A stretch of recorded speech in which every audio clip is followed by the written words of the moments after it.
estivermos bem parecidos, vem cá, meus filhos, entrem para a minha alegria. Se nós estivermos bem diferentes de Jesus, então nós não teremos a alegria do céu. Então a nossa meta nessa vida é cada dia mais nos configurarmos a Ele. Estarmos com o nosso coração mais preparado, mais parecido com o coração dele, os nossos gestos, as nossas posturas, as nossas falas, tudo que formos fazer, muito parecido com Jesus.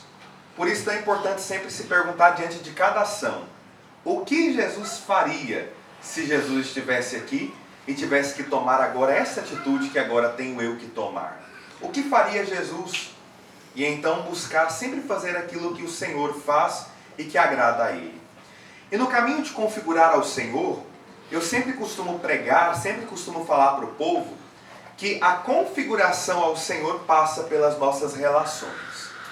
Quanto mais configuradas ao Senhor estão as nossas relações, mais configurado está o nosso coração ao nosso Deus.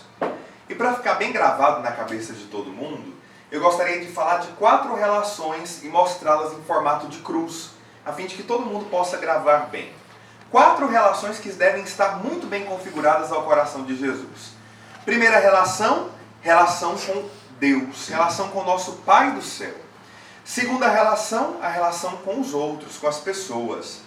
Terceira relação, a relação com as coisas. E a quarta relação, a relação comigo mesmo. Então, em formato de cruz, com o Pai, com os outros, com as coisas e comigo mesmo.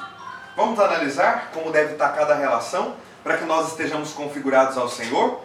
Relação com o Pai. Como devo me relacionar com o Pai do céu? Sempre como filho, sempre com muito amor, sempre colocando Ele em primeiro lugar, acima de todas as coisas. Nada sobrepor a Deus. Deus em primeiro lugar e eu fazendo sempre aquilo que agrada a Ele, né? Seja lá na escola, com os professores, seja em casa, com o pai, com a mãe, seja no nosso trabalho, seja com relação aos nossos filhos, com relação às pessoas que estão ao nosso redor, nada deve sobrepor Deus. Tem gente que coloca a família em primeiro lugar, aí está o erro. Tem gente que coloca os pais ou os filhos em primeiro lugar, antes que Deus. Só que na verdade é Deus o mais importante, e não o pai, não a mãe, não os filhos. Deus deve vir sempre em primeiro lugar. Então sempre uma relação de amor, de filiação. Eu sei que sou amado por Deus e retribuo esse amor na medida que posso, na medida que consigo. Eu sei que muitas vezes, por nós termos um pai aqui da terra, muitas vezes não muito bom, acaba sendo traumática a relação com o Pai do céu. Porque para muitas pessoas que viveram relações conturbadas com o pai aqui da terra, sempre que fala de Pai do céu, na mente imediatamente vem quem? O pai aqui da terra. Com quem eu tive tanto problema, aquele que me bateu, aquele que me abusou, aquele que tantas coisas fez de mal contra mim. E aí de repente nós temos uma relação com o Pai meio travada, uma relação com o Pai que não flui. Então, sobretudo na nossa oração, também pedir ao Senhor que venha desembaraçar essa nossa relação com Ele. Que Ele venha tirar essas barreiras que nos impedem de nos aproximar. Para que nós verdadeiramente com o Pai possamos ter uma relação equilibrada, saudável, como agrada a Ele, colocando em primeiro lugar. Pronto, relação com Deus. Agora a segunda relação, relação com os outros. Relação com as pessoas que estão ao nosso redor, relação com a nossa família. E aqui quando entra a relação com as pessoas é o grande problema. Porque amar a Deus, até que tudo bem, nós amamos a Deus, conseguimos amar a Deus, mas quando se trata de amar as pessoas, tem gente que não dá para amar não é verdade? Aquelas pessoas que pisam no nosso pé, aquelas pessoas que são chatas no nosso dia a dia, né? Tem gente que a gente fala, é impossível amar essa pessoa, como é que Deus quer que eu ame essa pessoa? Desse jeito, não. Essa pessoa não dá. Só que deixa eu contar algo para vocês. Deus nos manda amar a Deus sobre todas as coisas e amar ao próximo como a si mesmo. Mas dentro do nível cristão, é possível 3 relações. 3 relações para que nós possamos viver como agrada o Senhor com relação às pessoas. Primeiro, o amor, claro. Tem gente que nós amamos mesmo. Abrimos o nosso coração e podemos dizer, essa pessoa eu amo, essa pessoa eu quero bem, essa pessoa eu amo como Deus a ama de fato, porque eu quero tudo de melhor para ela. Algumas pessoas não dá para amar tanto assim, então nós podemos gostar de algumas pessoas, né? Algumas que não dá para amar, nós podemos ficar no nível do gostar. Ah, eu gosto de fulano de tal. Só que São Paulo vem nos dar ainda uma terceira permissão dentro daquilo que é cristão. São Paulo nos diz em uma de suas cartas: suportai-vos uns aos outros. E ainda é cristão suportar aquela pessoa que você nem sequer consegue gostar e nem sequer consegue amar. Mas então você suporta. Você suporta e tenta, ao máximo que você pode, levar aquela pessoa em um convívio agradável. Santa Teresinha do Menino Jesus tinha uma freira lá no convento que ela, olha, não amava de jeito nenhum. E nem sequer gostava. Mas Santa Teresinha, querendo ter a máxima caridade com aquela outra irmã, que era insuportável aos olhos humanos, o que fazia? Trazia para perto. Em vez de afastar, trazia para perto, trazia para junto de si. Então Santa Teresinha ficava com ela o tempo todo e sempre buscava sorrir para aquela irmã. Até que certo dia aquela irmã disse para Santa Teresinha: nossa irmã, a senhora parece que gosta muito de mim, porque a senhora sempre procura estar perto de mim e a senhora sempre procura sorrir para mim. E mal sabia ela que Santa Teresinha fazia um esforço inimaginável para ficar perto dela, para mostrar a caridade que vem de Deus. Ainda que fosse nesse nível do suportar, né? Mas esse nível ainda é cristão. Esse nível agrada a Deus. Só que tem dois níveis que não são cristãos e não agradam a Deus. Tem pessoas que nós muitas vezes tratamos com indiferença. E isso não é cristão. Isso não agrada a Deus. E tem pessoas que nós colocamos no campo do ódio. Tem pessoas que nós, basta olharmos, já temos no nosso coração uma aversão total, que nós desejamos para ela o mal. E isso é odiar. Quando nós olhamos para uma pessoa e não conseguimos desejar o bem, nós temos ódio no nosso coração. E isso é pecado que ofende muito o coração de Deus. Então essas duas relações com as pessoas não nos são permitidas. A indiferença e o ódio. Sabe aquela pessoa que você cruza a esquina para o outro lado para não passar do lado dela? Isso é indiferença. E isso é pecado que vai contra Deus. Se você tem alguém na sua vida que você tem indiferença com ela, ou seja, para mim tanto faz, tanto fez, e inclusive eu quero evitar essa pessoa, você deve buscar essa pessoa, fazer como Santa Teresinha, trazer essa pessoa para perto. E aquilo que te é possível, buscar o perdão, buscar a reconciliação. Pronto. Relação com Deus, relação com as pessoas. Agora vamos ver a relação com as coisas. Qual deve ser a nossa relação com as coisas para que nós possamos agradar a Deus? Com as coisas nós devemos ter uma relação de dominação. Nós dominamos as coisas.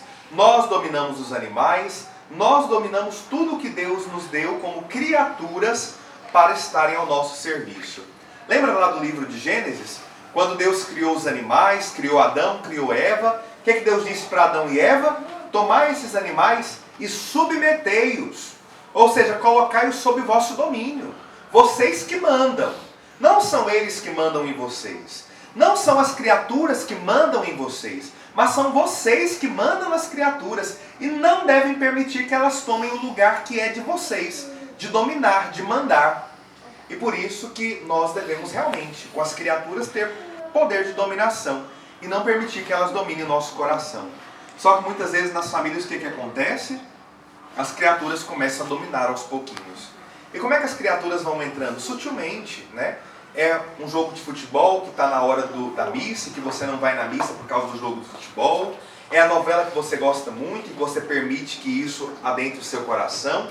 É o celular, através das redes sociais, que você está ali tão viciado que já não consegue mais largar. E inclusive você usa o celular em todos os momentos mesmo. Até mesmo na hora do seu trabalho, já não tem mais diferenciação. Opa, agora é meu horário de lazer, a hora que eu posso e vou usar o celular. Opa, agora é meu horário de trabalho e aqui eu não vou usar o celular. E muitas pessoas nem sequer sabem que usar o celular no horário de trabalho é roubo. Sabiam disso? Quando eu uso o celular no meu horário de trabalho, para fins que são meus, eu estou roubando. Porque o meu patrão está me pagando para um serviço prestado durante aquele tempo. Portanto, durante aquele tempo eu tenho que estar inteiramente ao dispor daquele que está me pagando um justo salário e que eu, com ele, concordei que trabalharia por aquilo. Então, quando eu faço alguma coisa durante o meu tempo de trabalho que não está de acordo com o que me foi pedido, eu estou roubando tempo e dinheiro daquele que me contratou. E muitas vezes nós permitimos que as coisas e que as situações nos roubem também tempo e também a nossa proximidade com o nosso Deus, que está no céu e que quer que nós estejamos também muito perto dele. E aí nós vamos ficando escravos das coisas, escravos das situações. Quanta gente, por exemplo, é viciado em pornografia, viciado em coisas ilícitas, moralmente falando.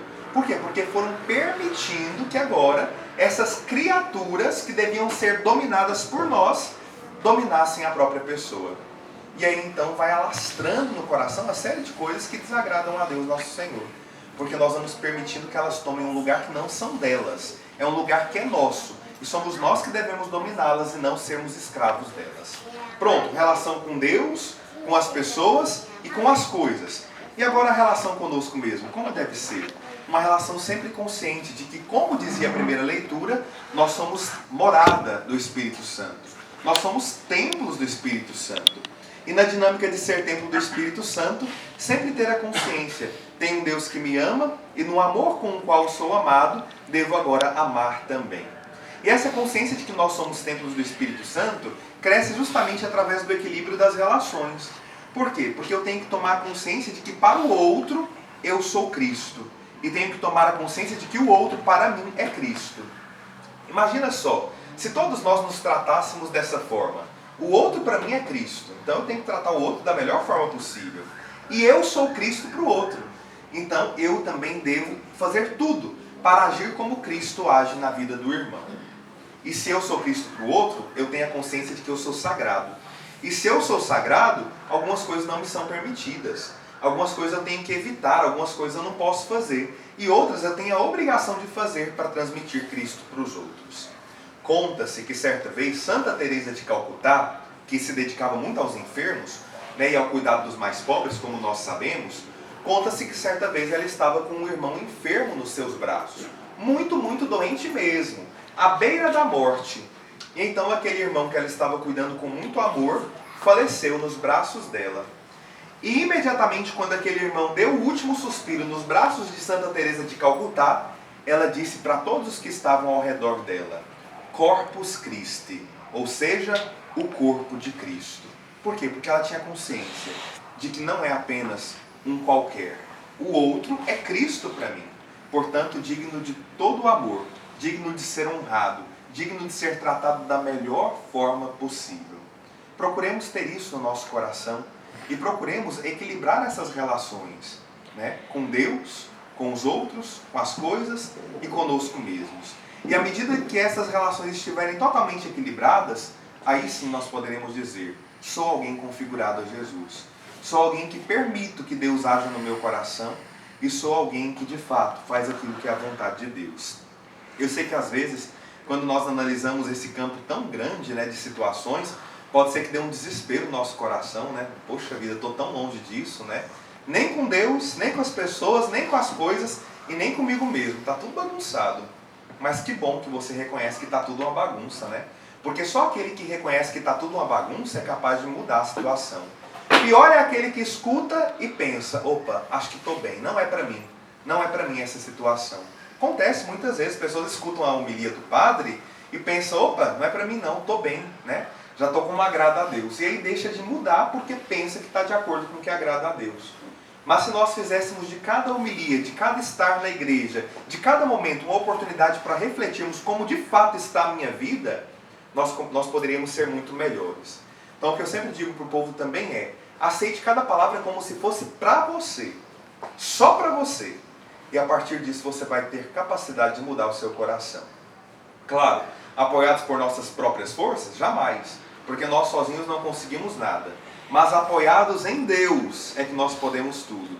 E é com a graça dele que nós vamos mudar todas as situações e que nós vamos ser muito melhores.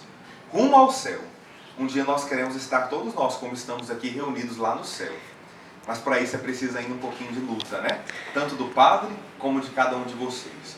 Mas com a graça dele nós alcançaremos o céu e a contemplação de sua face. Em um instante de silêncio nós